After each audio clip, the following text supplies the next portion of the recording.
In a location where 70% of the women have experienced sexual assault before the age of 18, and I now know that the incidence of that happening to men is the same. So in a country where 70% of everybody, at the very least, have experienced sexual assault, why is nobody talking about it?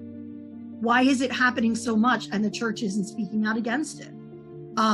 What I would expect is that church leaders would be preaching about it, would be talking about it, would be saying to the men, don't do this to the women or to other men or to boys. I would have expected that I would be hearing women Bible teachers talking about it and saying how we need to protect our kids and protect our children and our women. And yet I heard nothing. In the whole time, up to that time, we'd been in Costa Rica for 13 years. Gary working in church leadership, us involved in local churches, various local churches. I had only ever heard it spoken about one time, briefly, in one sermon in that whole time. And then the psychologist talking about it was the second time. And to me, that's deafening silence.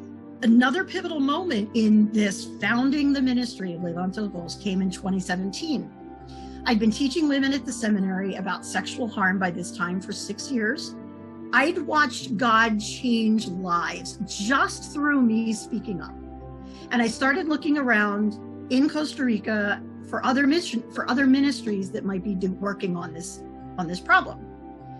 And I didn't want to look at ministries that were fighting trafficking or prostitution because they're somewhat separate from what I'm doing. I wanted to see who's spreading the word to average Christians that sexual abuse is wrong, that we can help survivors, and that there's ways to intentionally prevent it in our churches. I interviewed a lot of church leaders in the process, and the last person I talked to unwittingly summed up a whole year of research for me. She said, I know it happens, but I don't know what to say or do, so I don't say or do anything. There it was, the answer to my burning question about why the church wasn't more involved. The leaders just didn't know what to do. They didn't know what to say. Well, that's a problem I knew how to fix.